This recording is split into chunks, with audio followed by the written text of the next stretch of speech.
সুপ্রিয় শ্রোতা, কথা মানবী ইউটিউব চ্যানেলে আপনাদের সকলকে স্বাগত জানাচ্ছি। আমি আইরিন অন্না। চলে এলাম নতুন আরও একটি উপন্যাস নিয়ে।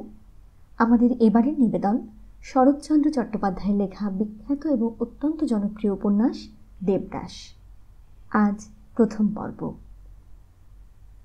একদিন বৈশাখের দ্বীপ্রহরে রৌদ্রেরও অন্ত ছিল না, উত্তাপেরও সীমা ছিল না।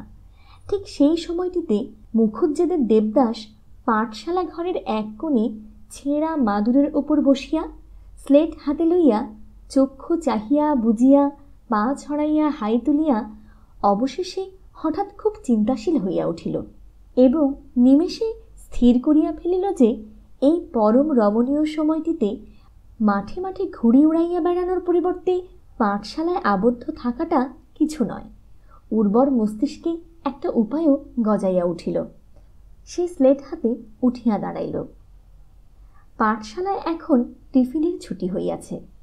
বালকের দল নানারূপ ভাবভঙ্গি ও শব্দসাড়া করিয়া অনতি দূরের বটবৃক্ষতলে ডাঙ্গুলি খেলিতেছিল। দেবদাস সেদিকে একবার চাহিল। টিফিনের ছুটি সে পায় না, কেননা গোবিন্দ পণ্ডিত অনেকবার দেখিয়াছেন যে একবার পাঠশালা হইতে বাহির হইয়া পুনরায় প্রবেশ করাটা দেবদাস নিতান্ত অপছন্দ করে। তাহার পিতারও নিষেধ ছিল। নানা কারণে ইহাই স্থির হইয়াছিল যে এই সময়টিতে সে সর্দার পোড়ো ভুলোর জিম্মায় থাকিবে।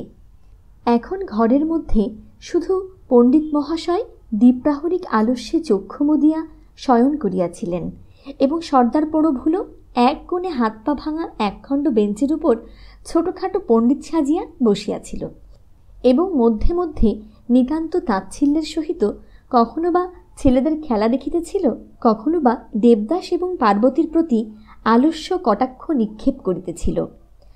পার্বতী এই মাসখানেক হল পণ্ডিত মহাশয়ের আশ্রয়ে এবং তত্ত্বাবধানে আসিয়াছে। পণ্ডিত মহাশয় সম্ভবত এই অল্প সময়ের মধ্যেই তাহার একান্ত মনোরঞ্জন করিয়াছিলেন। তাই সে নিবিষ্ট মনে নিরতিশয় ধৈর্যের সহিত সুপ্ত পণ্ডিতের প্রতিকৃতি বোধোদয়ের শেষ পাতাটির ওপর কালি দিয়া লিখিতেছিল এবং দক্ষ চিত্রকরের ন্যায় নানাভাবে দেখিতেছিল যে তাহার বহু যত্নের চিত্রটি আদর্শের সহিত কতখানি মিলিয়াছে। বেশি যে মিল ছিল তাহা নয়, কিন্তু পার্বতী ইহাতেই যথেষ্ট আনন্দ ও আত্মপ্রসাদ উপভোগ করিতেছিল। এই সময় দেবদাস স্লেট হাতে উঠিয়া দাঁড়াইল এবং ভুলোর উদ্দেশ্যে ডাকিয়া বলিল, অঙ্ক হয় না। ভুলো শান্ত গম্ভীর মুখে কহিল, কি আঁক, মন কষা। সেলেটটা দেখি। ভাবটা এই যে তাহার নিকট এসব কাজে স্লেটখানি হাতে পাওয়ার অপেক্ষা মাত্র। দেবদাস তাহার হাতে স্লেট দিয়া নিকটে দাঁড়াইল। ভুলো ডাকিয়া লিখিতে লাগিল যে 1 মণ তেলের দাম যদি 14 টাকা 9 আনা 3 গণ্ডা হয়, তাহা হইলে। এমন সময়ে একটা ঘটনা ঘটিল। হাত পা ভাঙা বেঞ্চখানার ওপর সর্দার পোড়ো তাহার পদমর্যাদার উপযুক্ত আসন নির্বাচন করিয়া যথানিয়মে আজ 3 বৎসর ধরিয়া প্রতিদিন বসিয়া আসিতেছে। তাহার পশ্চাতে একরাশি চুন গাদা করা ছিল। এটি পণ্ডিত মহাশয় কবে কোন যুগে নাকি সস্তা দরে কিনিয়া রাখিয়াছিলেন। মানুষ ছিল সময় ভালো হইলে ইহাতে কোঠা দালান দিবেন।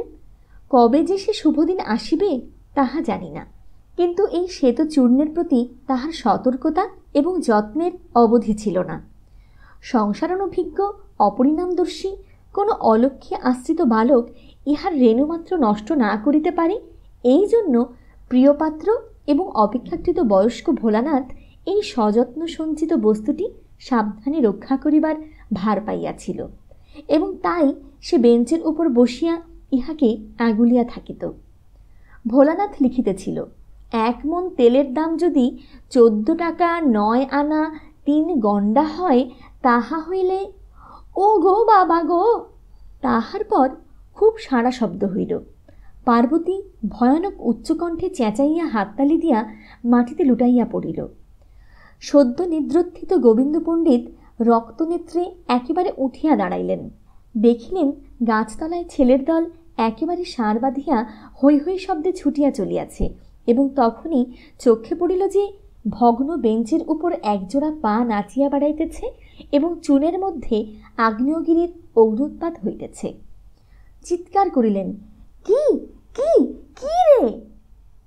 বলিবার মধ্যে শুধু পার্বতী ছিল, কিন্তু সে তখন ভূমিতলে লুটাইতেছে এবং করতালি দিতেছে। পণ্ডিত মহাশয়ের বিফল প্রশ্ন ক্রুদ্ধভাবে ফিরিয়া গেল, কি কি কি রে? তাহার পর শ্বেতমূর্তি ভোলানাথ চুন ঠেলিয়া উঠিয়া দাঁড়াইল। পণ্ডিত মহাশয় আবার চিৎকার করিলেন, গুয়োটা তুই তুই ওর ভেতর? আবার দেবা শালা ঠেলে মন কষা, আবার গুয়োটা? কিন্তু পরক্ষণেই সমস্ত ব্যাপারটা বুঝিয়া লইয়া মাদুরের উপর উপবেশন করিয়া প্রশ্ন করিলেন, দেবা ঠেলে ফেলে দিয়ে পালিয়েছে? ভুলো আরও কাঁদিতে লাগিল। তাহার পর অনেকক্ষণ ধরিয়া চুন ঝাড়াঝাড়ি হইল, কিন্তু সাদা এবং কালো রঙের সর্দার পোড়োকে কতকটা ভূতের মতো দেখাইতে লাগিল এবং তখনও তাহার ক্রন্দনের নিবৃত্তি হইল না। পণ্ডিত বলিলেন, দেবা ঠেলে ফেলে পালিয়েছে বটে? ভুলো বলিল, হ্যাঁ হ্যাঁ। পণ্ডিত বলিলেন, এর শোধ নেব। ভুলো কহিল, পণ্ডিত প্রশ্ন করিলেন, ছোঁড়াটা কোথায়? তাহার পর ছেলেদের দল রক্তমুখে হাঁপাইতে হাঁপাইতে ফিরিয়া আসিয়া জানাইল, দেবাকে ধরা গেল না। উফ, জেট ছোঁড়ে! ধরা গেল না? আর একজন বালক পূর্ব কথার প্রতিধ্বনি করিল, উফ যে! থাম বেটা। সে ঢোক গিলিয়া একপাশে সরিয়া গেল। নিষ্ফল ক্রোধে পণ্ডিত মশাই প্রথমে পার্বতীকে খুব ধমকাইয়া উঠিলেন। তাহার পর ভোলানাথের হাত ধরিয়া কহিলেন, চল একবার কাছারি বাড়িতে কর্তাকে বলে আসি। ইহার অর্থ এই যে জমিদার নারায়ণ মুখুজ্জের নিকট তাহার পুত্রের আচরণের নালিশ করিবেন। তখন বেলা ৩টা আন্দাজ হইয়াছিল। নারায়ণ মুখুজ্জে মশাই বাহিরে বসিয়া গড়গড়ায় তামাক খাইতেছিলেন এবং একজন ভৃত্য হাত পাখা লইয়া বাতাস করিতেছিল। সছাত্র পণ্ডিতের অসময় আগমনে কিছু বিস্মিত হইয়া কহিলেন, গোবিন্দ যে? গোবিন্দ জাতিতে কায়স্থ, ভূমিষ্ঠ হইয়া প্রণাম করিয়া ভুলোকে দেখাইয়া সমস্ত কথা সবিস্তারে বর্ণনা করিলেন।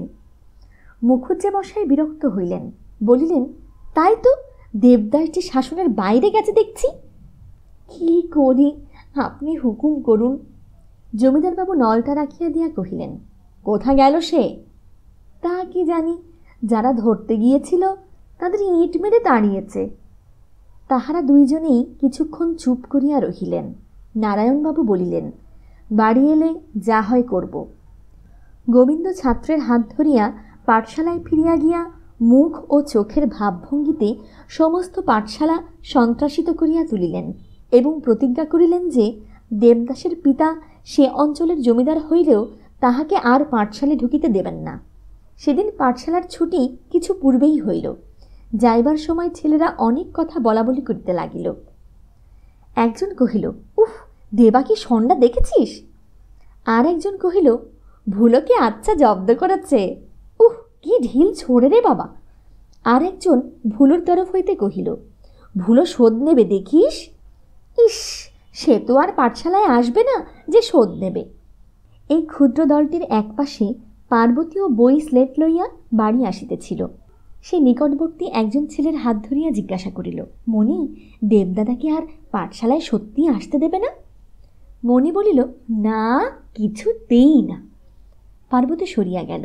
কথাটা তার বরাবরই ভালো লাগে নাই। পার্বতীর পিতার নাম নীলকণ্ঠ চক্রবর্তী। চক্রবর্তী মহাশয় জমিদারের প্রতিবেশী, অর্থাৎ মুখুজ্জে মহাশয়ের খুব বড় বাড়ির পার্শ্বে তাহার ছোট এবং পুরাতন সেকেলে ইটের বাড়ি। তাহার ২-১০ বিঘা জমি জমা আছে, ২-৪ ঘর যজমান আছে। জমিদার বাড়ির আশা প্রত্যাশাটা আছে, বেশ স্বচ্ছন্দ পরিবার, বেশ দিন কাটে। প্রথমে ধর্মদাসের সহিত পার্বতীর সাক্ষাৎ হইল। সে দেবদাসের বাড়ির ভৃত্য। ১ বৎসর বয়স হইতে আজ ১২ বর্ষ বয়স পর্যন্ত তাহাকে লইয়াই আছে। পাঠশালায় পৌঁছিয়া দিয়া আসে এবং ছুটির সময় সঙ্গে করিয়া বাড়ি ফিরাইয়া আনে। এ কাজটি সে যথানিয়মে প্রত্যহ করিয়াছে এবং আজিও সেই জন্যই পাঠশালায় যাইতেছিল। পার্বতীকে দেখিয়া কহিল, কই পারু, তোর দেবদাদা কোথায়? পালিয়ে গেছে। ধর্মদাস ভয়ানক আশ্চর্য হইয়া বলিল, পালিয়ে গেছে কি রে? তখন পার্বতী ভোলানাথের দুর্দশার কথা মনে করিয়া আবার নূতন করিয়া হাসিতে শুরু করিল। দেখ ধম্ম, দেবদা একেবারে চুনের গাদায় একেবারে ধম্ম চিৎ করে। ধর্মদাস সব কথা বুঝিতে না পারিলেও হাসি দেখিয়া খানিকটা হাসিয়া লইল। পরে হাস্য সংবরণ করিয়া জিদ করিয়া কহিল, বল না পারু, কি হয়েছে? দেবদা ঠেলে ফেলে দিয়ে ভুলোকে চুনের গাদায়। ধর্মদাস এবার বাকিটা বুঝিয়া লইল এবং অতিশয় চিন্তিত হইল। বলিল, পারু, সে এখন কোথায় আছে জানিস? আমি কি জানি? তুই জানিস, বলে দে। আহা, তার বোধহয় খুব খিদে পেয়েছে। তা তো পেয়েছে, আমি কিন্তু বলবো না। কেন বলবি নে? বললে আমাকে বড় মারবে। আমি খাবার দিয়ে আসব। ধর্মদাস কতকটা সন্তুষ্ট হইল, কহিল, তা দিয়ে আসিস, আর সন্ধ্যের আগে ভুলিয়ে ভালিয়ে বাড়ি ডেকে আনিস। আনব। বাড়িতে আসিয়া পার্বতী দেখিল তাহার মা এবং দেবদাসের মা উভয়ই সব কথা শুনিয়াছেন। তাহাকেও এ কথা জিজ্ঞাসা করা হইল। হাসিয়া গম্ভীর হইয়া সে যতটা পারিল কহিল। তাহার পর আঁচলে মুড়ি বাঁধিয়া জমিদারদের একটা আম বাগানের ভিতর প্রবেশ করিল। বাগানটা তাহাদেরই বাড়ির নিকটে এবং ইহারই একান্তে একটা বাঁশঝাড় ছিল। সে জানিত লুকাইয়া তামাক খাইবার জন্য দেবদাস এই বাঁশঝাড়ের মধ্যে কতকটা স্থান পরিষ্কার করিয়া রাখিয়াছিল। পলাইয়া লুকাইয়া থাকিতে হইলে ইহাই তাহার গুপ্ত স্থান। ভিতরে প্রবেশ করিয়া পার্বতী দেখিল বাঁশঝোপের মধ্যে দেবদাস ছোট একটা হুঁকো হাতে বসিয়া আছে এবং বিজ্ঞের মতো ধূমপান করিতেছে। মুখখানা বড় গম্ভীর, যথেষ্ট দুর্ভাবনার চিহ্ন তাহাতে প্রকাশ পাইতেছে। পার্বতীকে দেখিতে পাইয়া সে খুব খুশি হইল, কিন্তু বাহিরে প্রকাশ করিল না। তামাক টানিতে টানিতে গম্ভীরভাবেই কহিল, আয়। পার্বতী কাছে আসিয়া বসিল। আঁচলে যাহা বাধা ছিল তৎক্ষণাৎ দেবদাসের চোখে পড়িল। কোনো কথা জিজ্ঞাসা না করিয়া সে তাহা খুলিয়া খাইতে আরম্ভ করিয়া কহিল, পারু, পণ্ডিত মশাই কি বললে রে? জ্যাঠামশাইয়ের কাছে বলে দিয়েছে। দেবদাস হুঁকা নামাইয়া চক্ষু বিস্ফোরিত করিয়া কহিল, বাবাকে বলে দিয়েছে? হ্যাঁ, তারপর তোমাকে আর পাঠশালায় যেতে দেবে না। আমি পড়তেও চাই না। এই সময়ে তাহার খাদ্যদ্রব্য প্রায় ফুরাইয়া আসিল। দেবদাস পার্বতীর মুখপানে চাহিয়া বলিল, সন্দেশ দে। সন্দেশ তো আনিনি, তবে জল দে। জল কোথায় পাব? বিরক্ত হইয়া দেবদাস কহিল, কিছুই নেই তো এসেছিস কেন? যা, জল নিয়ে আয়। তাহার রুক্ষস্বর পার্বতীর ভালো লাগিল না। কহিল, আমি আবার যেতে পারিনি, তুমি খেয়ে আসবে, চলো। আমি কি এখন যেতে পারি? তবে কি এইখানেই থাকবে? এইখানে থাকব, তারপর চলে যাব। পার্বতীর মনটা খারাপ হইয়া গেল। দেবদাসের আপাত বৈরাগ্য দেখিয়া এবং কথাবার্তা শুনিয়া তাহার চোখে জল আসিতেছিল। কহিল, দেবদা, আমিও যাব। কোথায়? আমার সঙ্গে? দূর, তা কি হয়? পার্বতী মাথা নাড়িয়া কহিল, যাবই। না, যেতে হবে না, তুই আগে জল নিয়ে আয়। পার্বতী আবার মাথা নাড়িয়া বলিল, আমি যাবই, আগে জল নিয়ে আয়। আমি যাব না, তুমি তাহলে পালিয়ে যাবে। না, যাব না। কিন্তু পার্বতী কথাটা বিশ্বাস করিতে পারিল না, তাই বসিয়া রহিল। দেবদাস পুনরায় হুকুম করিল, যা বলছি। আমি যেতে পারবো না। রাগ করিয়া দেবদাস পার্বতীর চুল ধরিয়া টান দিয়া ধমক দিল, যা বলছি। পার্বতী চুপ করিয়া রহিল। তারপর তাহার পিঠে একটা কিল পড়িল। যাবি নে? পার্বতী কাঁদিয়া ফেলিল, আমি কিছুতেই যাব না, আমি কিছুতেই যাব না। দেবদাস একদিকে চলিয়া গেল। পার্বতীও কাঁদিতে কাঁদিতে একেবারে দেবদাসের পিতার সম্মুখে আসিয়া উপস্থিত হইল। মুখুজ্জে মশাই পার্বতীকে বড় ভালোবাসিতেন। বলিলেন, পারু, কাঁদছিস কেন মা? দেবদা মেরেছে। কোথায় সে? ওই বাঁশবাগানে বসে তামাক খাচ্ছিল। একে পণ্ডিত মহাশয়ের আগমন হইতেই তিনি চটিয়া বসিয়াছিলেন। এখন এই সংবাদটা তাহাকে একেবারে অগ্নিমূর্তি করিয়া দিল। বলিলেন, দেবা বুঝি আবার তামাক খায়? হ্যাঁ খায়, রোজ খায়। বাঁশবাগানে তার হুকোনো আছে। এতদিন আমাকে বলিসনি কেন? দেবদাদা মারবে বলে। কথাটা কিন্তু ঠিক তাই নহে। প্রকাশ করিলে দেবদাস পাছে শাস্তি ভোগ করে, এই ভয়ে সে কোনো কথা বলে নাই। আজ কথাটা শুধু রাগের মাথায় বলিয়া দিয়াছে। এই তাহার সবে 8 বৎসর মাত্র বয়স। রাগ এখন বড় বেশি, কিন্তু তাই বলিয়া তাহার বুদ্ধি বিবেচনা নিতান্ত কম ছিল না। বাড়ি গিয়া বিছানায় শুইয়া অনেকক্ষণ কাঁদিয়া কাটিয়া ঘুমাইয়া পড়িল। সে রাত্রে ভাত পর্যন্ত খাইল না। দেবদাসকে পরদিন খুব মারধর করা হইল। সমস্ত দিন ঘরে রুদ্ধ করিয়া রাখা হইল। তাহার পর তাহার জননী যখন ভারী কান্নাকাটি করিতে লাগিলেন, তখন দেবদাসকে ছাড়িয়া দেওয়া হইল। পরদিন ভোরবেলায় সে পলাইয়া আসিয়া পার্বতীর ঘরের জানালার নিকট দাঁড়াইল। ডাকিল, পারু। আবার ডাকিল, পারু। পার্বতী জানালা খুলিয়া কহিল, দেবদা। দেবদাস ইশারা করিয়া বলিল, শিগগির আয়। দুজনে একত্র হইলে দেবদাস বলিল, তামাক খাবার কথা বলে দিলি কেন? তুমি মারলে কেন? তুই জল আনতে গেলি না কেন? পার্বতী চুপ করিয়া রহিল। দেবদাস বলিল, তুই বড় গাধা, আর যেন বলে দিস নে। পার্বতী মাথা নাড়িয়া বলিল, না। তবে চল, ছিপ কেটে আনি। আজ বাঁধে মাছ ধরতে হবে। বাঁশঝাড়ের নিকট একটা নোনা গাছ ছিল। দেবদাস তাহাতে উঠিয়া পড়িল। বহু কষ্টে একটা বাঁশের ডগা নোয়াইয়া পার্বতীকে ধরিতে দিয়া কহিল, দেখিস যেন ছেড়ে দিস নে, তাহলে পড়ে যাব। পার্বতী প্রাণপণে টানিয়া ধরিয়া রহিল। দেবদাস সেইটা ধরিয়া একটা নোনা ডালে পা রাখিয়া ছিপ কাটিতে লাগিল। পার্বতী নিচে হইতে কহিল, দেবদা, পাঠশালে যাবে না? না, জ্যাঠামশাই তোমাকে পাঠিয়ে দেবেন।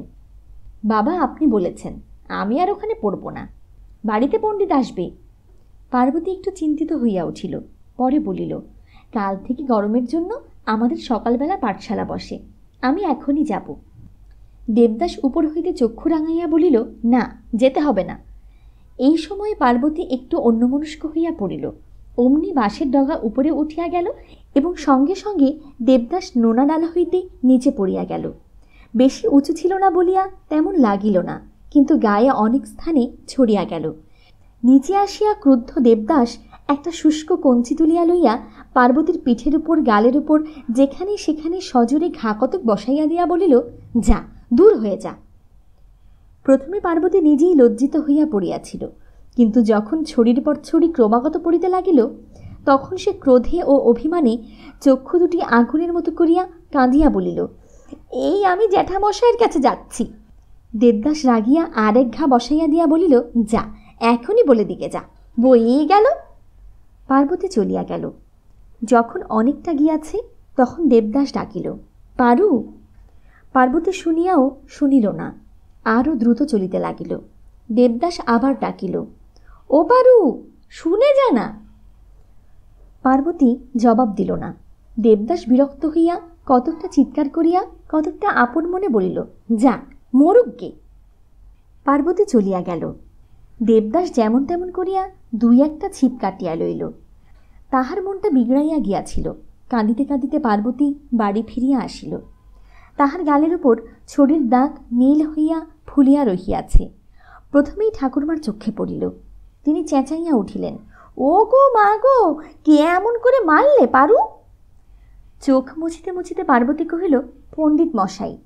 ঠাকুরমা তাহাকে ক্রোড়ে লইয়া ভয়ানক ক্রুদ্ধ হইয়া কহিলেন, চল তো একবার নারায়ণের কাছে যাই, দেখি সে কেমন পণ্ডিত। আহা, বাছাকে একেবারে মেরে ফেলেছে। পার্বতী পিতামহীর গলা জড়াইয়া কহিল, চলো। মুখুজ্জে মহাশয়ের নিকট আসিয়া পিতামহী পণ্ডিত মহাশয়ের অনেকগুলি পুরুষের উল্লেখ করিয়া তাহাদিগের পরলৌকিক অশুভ ইচ্ছা প্রকাশ করিলেন এবং খাদ্যদ্রব্যেরও তেমন ভালো ব্যবস্থা করিলেন না। শেষে স্বয়ং গোবিন্দকে নানা মতে গালি পাড়িয়া বলিলেন, নারায়ণ, দেখ তো বিংশের আস্পর্ধা, সুদূর হয়ে বামুনের মেয়ের গায়ে হাত তোলে, কি করে মেরেছে একবার দেখ। বলিয়া গালের উপর নীল দাগগুলো বৃদ্ধা অত্যন্ত বেদনার সহিত দেখাইতে লাগিলেন। নারায়ণবাবু তখন পার্বতীকে প্রশ্ন করিলেন, কে মেরেছে পারু? পার্বতী চুপ করিয়া রহিল। তখন ঠাকুরমাই আর একবার চিৎকার করিয়া বলিলেন, আবার কে? ওই গোয়ার পণ্ডিতটা? কেন মারলে? পার্বতী এবারও কথা কহিল না। মুখুজ্জে মশাই বুঝিলেন কোনো দোষ করার জন্য মার খাইয়াছে, কিন্তু এরূপ আঘাত করা উচিত হয় নাই। প্রকাশ করিয়া তাহাই বলিলেন। শুনিয়া পার্বতী পিঠ খুলিয়া বলিল, এখানেও মেরেছে? পিঠের দাগগুলো আরও স্পষ্ট, আরও গুরুতর। তাই দুজনেই নিতান্ত ক্রুদ্ধ হইয়া গেলেন। পণ্ডিত মহাশয়কে ডাকিয়া কৈফিয়ত তলব করিবেন। মুখুজ্জে মহাশয় এরূপ অভিসন্ধিও প্রকাশ করিলেন এবং স্থির হইল যে এরূপ পণ্ডিতের নিকট ছেলেমেয়ে পাঠানো উচিত নহে। রায় শুনিয়া পার্বতী খুশি হইয়া ঠাকুরমার কোলে চড়িয়া বাড়ি ফিরিয়া আসিল। বাড়িতে পৌঁছিয়া পার্বতী জননীর জেরায় পড়িল। তিনি ধরিয়া বসিলেন। কেন মেরেছে বল? পার্বতী বলিল, মিছিমিছি মেরেছে। জননী কন্যার খুব করিয়া কান মলিয়া দিয়া বলিলেন, মিছিমিছি কেউ কখনো মারে? দালান দিয়া সেই সময় শাশুড়ি যাইতেছিলেন। তিনি ঘরের চৌকাঠের কাছে আসিয়া বলিলেন, বৌমা, মা হয়ে তুমি মিছিমিছি মারতে পারো, আর সে মুখ পোড়া পারে না? বৌমা বলিল, শুধু শুধু কখনো মারেনি, যে শান্ত মেয়ে, কি করেছে তাই মার খেয়েছে। শাশুড়ি বিরক্ত হইয়া বলিলেন, আচ্ছা তাই না হয় হলো, কিন্তু ওকে আর আমি পাঠশালা যেতে দেব না। একটু লেখাপড়া শিখবে না? কি হবে বৌমা? এক একটা চিঠিপত্র লিখতে পারলে, দুছত্র রামায়ণ মহাভারত পড়তে শিখলেই ঢের। পারু কি তোমার জ্যোতিয়তি করবে না উকিল হবে? বৌমা অগত্যা চুপ করিয়া রহিল। সেদিন দেবদাস বড় ভয়ে ভয়ে বাড়িতে প্রবেশ করিল। পার্বতী যে ইতিমধ্যে সমস্তই বলিয়া দিয়াছে, তাহাতে তাহার আর কিছুমাত্র সংশয় ছিল না। কিন্তু বাড়ি আসিয়া যখন তাহার অনুমাত্র আভাসও প্রকাশ পাইল না, বরঞ্চ মায়ের কাছে শুনিতে পাইল আজ গোবিন্দ পণ্ডিত পার্বতীকেও অত্যন্ত প্রহার করিয়াছে, তাই আর সে পাঠশালায় যাইবে না, তখন আনন্দের আতিশয্যে তাহার ভালো করিয়া আহার করাই হইল না।